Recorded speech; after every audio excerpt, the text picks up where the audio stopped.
Juste avant d'écouter Mireille Husson, qui a consacré à Nostradamus une très sérieuse biographie parue chez Gallimard, cette petite histoire de Tristan Bernard qui disait « Je ne vais plus chez les voyantes depuis que, frappant au bureau de l'une d'elles, j'ai entendu « Qui est-ce ?»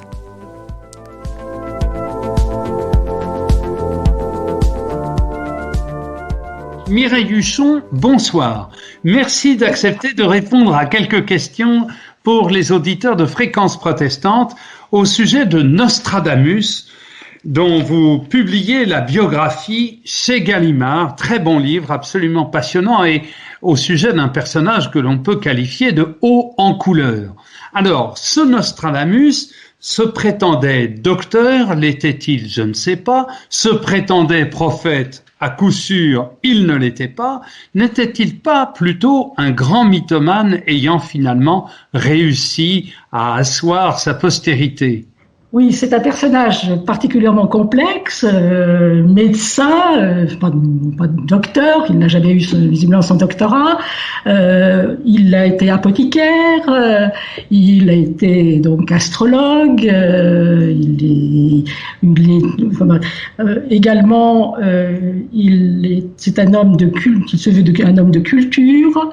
Si vous lisez ses ouvrages, sans cesse il cite du latin, il prétend aussi connaître presque l'égyptien, enfin non, je ne vais pas dire l'égyptien, mais enfin il a aussi traduit des hiéroglyphes d'Horus Apollo, donc il se veut un homme un peu de toute culture.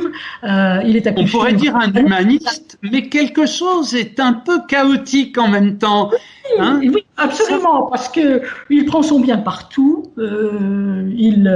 Sans aucune, comme le dit un astrologue, j'allais dire patenté. Donc il ne sait pas faire un thème astral, il ne sait pas dresser une carte, mais et parce qu'il n'a pas appris aux bonnes sources, lui dit son détracteur. Mais voilà, il a pris son bien un peu partout.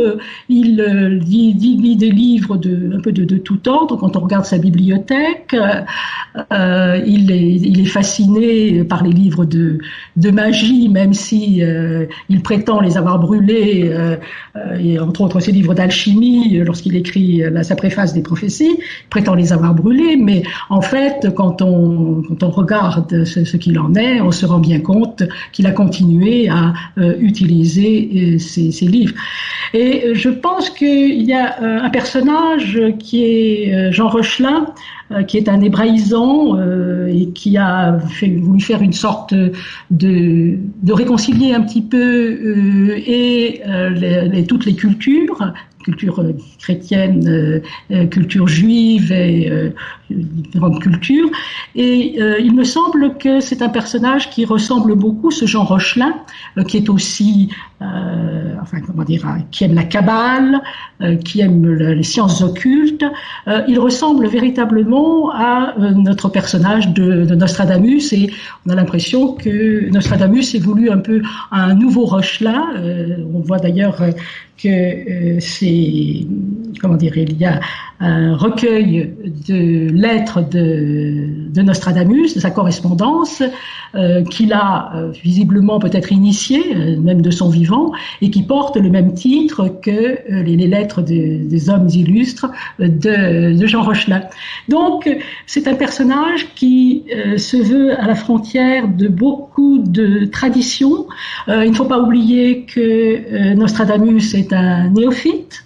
Il fait partie d'une famille de néophytes, c'est-à-dire de juifs convertis. Et Notre-Dame, c'est un patronyme chrétien, donc qui a pris un de ses ancêtres. Alors lui, très intéressant de voir qu'il n'a pas utilisé le terme, il n'a pas traduit son nom Notre-Dame, qui était le nom de sa famille, par Nostra Domina. Il l'a traduit par Nostradamus, qui est assez particulier. Et on voit qu'on peut se poser beaucoup de questions à ce propos. Oui, ça le rend.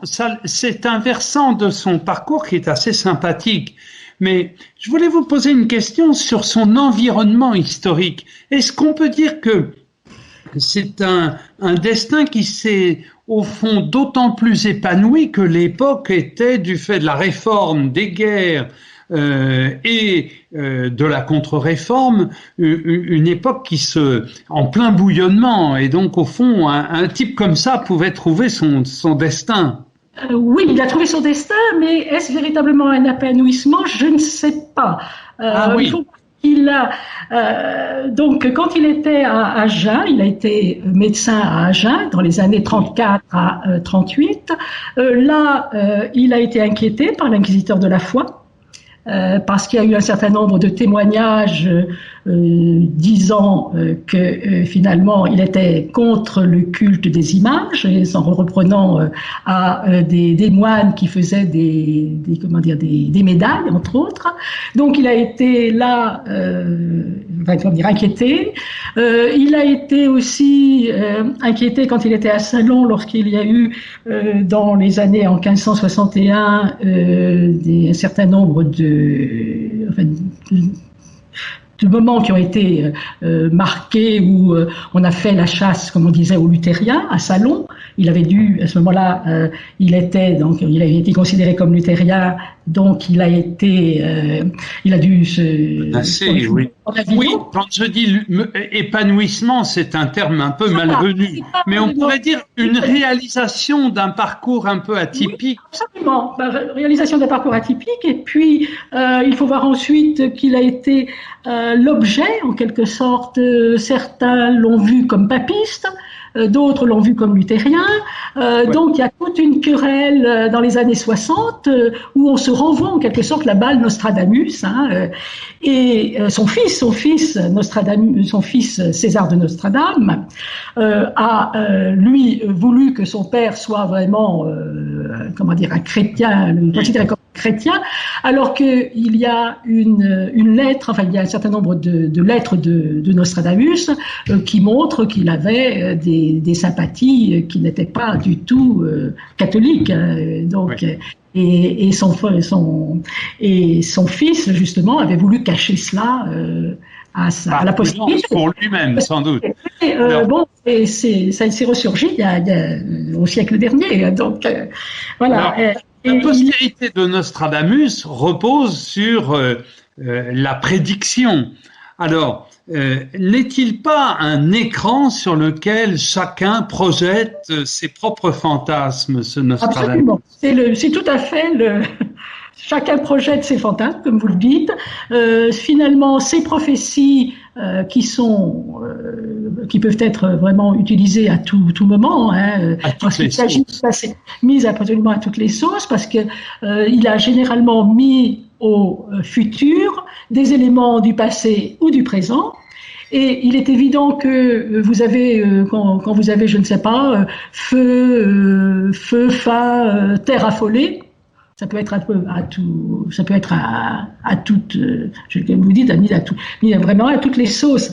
Et donc, on peut vraiment faire interpréter les prophéties, les quatrains des prophéties, parce qu'il faut savoir que Nostradamus faisait ses quatrains prophétiques.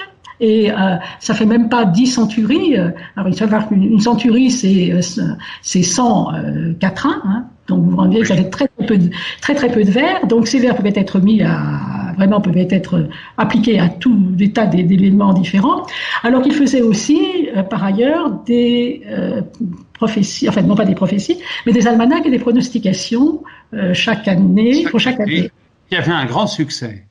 Qui avait un grand succès, oui, et qui était... Alors, ce que l'on peut dire quand même à nos auditeurs, c'est que c'était aussi un homme qui proposait des recettes pour être en bonne santé, pour avoir du succès amoureux, etc. Sur ce plan-là, il est aussi le contemporain de tous ces gens qui aujourd'hui nous promettent la virilité pour les hommes, l'amour et la beauté pour les femmes, etc., non? Absolument. Son livre de recettes, parce qu'à côté de ses prophéties, il a écrit un livre d'exquises recettes, qui sont des recettes de fards, de confitures et entre autres aussi de l'or potable, pour pouvoir avoir une jeunesse éternelle. Voilà. D'autre part, vous avez le fameux filtre de Médée, Médée la magicienne, très complexe. Il faudra que vous trouviez des passereaux à saigner, la mandragore, et en plus, il faut faire très attention, enfin, il y a je ne sais combien d'ingrédients, il faut faire très attention à les peser exactement, mais avec cela, vous pourrez retrouver l'amour de quelqu'un qui ne vous aime plus, ou ou se faire aimer, mais vous faites très attention parce qu'il faut mettre ce filtre dans la bouche, et il faut, par un baiser, le transmettre à la personne que vous souhaitez. Bien. Je pense que si effectivement, ayant lu la recette, la personne que l'on aime boit ça et vous aime toujours, c'est que vraiment elle vous aime. Tout cela n'est pas très protestant. On peut dire quand même que ces recettes de confiture, elles, sont encore acceptables quand même, hein. Oui, mais enfin, bon, je ne sais pas, ce n'est pas très protestant, je ne sais pas ce que vous entendez comme définition de ce qui est ou non protestant. Mais peut-être que ça serait un autre sujet. En effet. Écoutez, merci beaucoup Mireille Husson. Je rappelle le titre de votre livre, Nostradamus, qui est paru chez Gallimard, et vraiment, c'est une très belle biographie. Bonne fin de soirée à vous, Madame Husson. Merci.